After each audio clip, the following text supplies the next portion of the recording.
আজিৰ এই কাহিনীটো এনে এক ব্যক্তিৰ যি শাৰীৰিক আৰু মানসিকভাৱে দুৰ্বল হৈও অসুস্থ হৈও মানুহক বহুত হহুৱাইছিল আৰু তেওঁ দেখুৱাইছিল যে গোটেই পৃথিৱীক শাৰীৰিক আৰু মানসিকভাৱে দুৰ্বল হৈও কিদৰে মানুহৰ মনত ঠাই ল'ব পাৰি। আজিৰ এই কাহিনীটো হৈছে ষ্টেলজিৰ।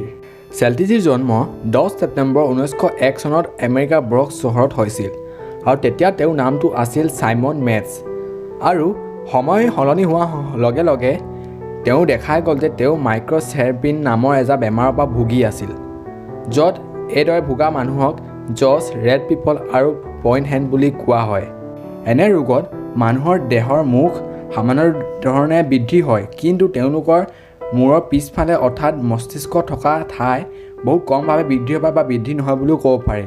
আৰু বৃদ্ধি নোহোৱাৰ ফলত তেওঁলোকৰ মগজু বা মস্তিষ্ক বৃদ্ধি নোহোৱাৰ কাৰণে তেওঁলোকৰ শাৰীৰিকভাৱে বৃদ্ধি নহয় আৰু লগতে তেওঁলোকৰ মস্তিষ্ক ভালদৰে কামো নকৰে। আৰু ষ্টেলজি ধনী পৰিয়ালত জন্ম হৈছিল আৰু তেওঁৰ এজনী ভণ্টীও আছিল যাৰ নামটো আছিল এথেলা। আৰু তেওঁৰ মা দেউতাকে নিজৰ ল'ৰা ছোৱালী বেলেগৰ আগত দেখুৱাবলৈ লাজ পাইছিল, কাৰণ তেওঁলোকৰ ল'ৰা ছোৱালী কিবা এনেধৰণে লোকত ভুগিছে সেইবাবে তেওঁলোকে নিজৰ ল'ৰা ছোৱালীক সমাজৰ পৰা লুকাই ৰাখিছিল। আৰু সেইবাবে নিজৰ দুটা ল'ৰা ছোৱালীকে তেওঁলোকে ড্ৰিমলেণ্ড চাৰ্কাছ শ্ব'ত বিক্ৰী কৰি দিলে। যিটো সময়ত এই ল'ৰা ছোৱালীকেইজনীয়ে এই ল'ৰা ছোৱালী দুটাই মৰম পাব লাগিছিল, সেই সময়ত তেওঁলোকে মৰম নাপাই চাৰ্কাছত কাম কৰিব লগাই দিয়া হৈছিল আৰু তেওঁলোকে এই চাৰ্কাছতে কাম কৰিবলৈ আৰম্ভ কৰি দিলে। ষ্টেলজি সৰু ল'ৰা ছোৱালীৰ দৰে আছিল। মস্তিষ্ক ভালকৈ ভাল নোহোৱাৰ বাবে তেওঁ সৰু ল'ৰা ছোৱালীয়ে সকলোবোৰ কাম কৰিছিল। তেওঁ এই চাৰ্কাছ শ্ব' কেতিয়াবা ছোৱালী কাপোৰ পিন্ধি আহিছিল আৰু ছোৱালী কাপোৰ পিন্ধি কেনে সকলোকে হহুৱাইছিল। আৰু তেওঁ এই চাৰ্কাছ শ্ব'ত বহুতে ফূৰ্তি কৰিছিল আৰু বহুতে দুখতো আছিল, সকলোবোৰ কাম কৰিছিল।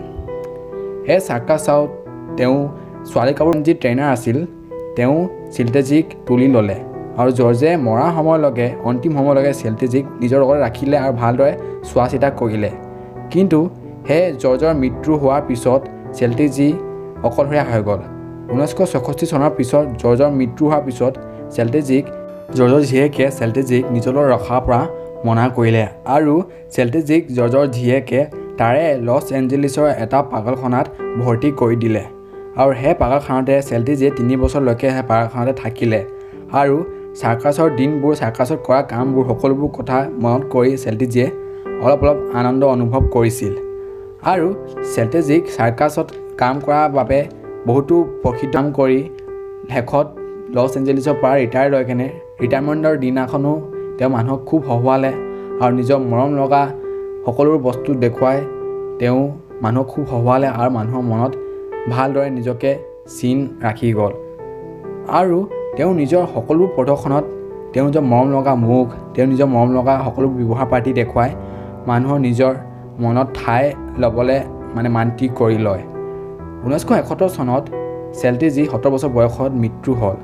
আৰু এই ব্যক্তিজন যি মানসিকভাৱে আৰু শাৰীৰিকভাৱে দুৰ্বল হৈও তেওঁ সকলোকে হহুৱাবলৈ পাৰিলে আৰু তেওঁ দেখুৱালে যে মানুহ শাৰীৰিক আৰু মানসিকভাৱে দুৰ্বল হৈও নিজৰ মনৰ পৰা সকলোকে মানুহক হহুৱাব পাৰে বা সকলোকে মনৰ পৰা ভালদৰে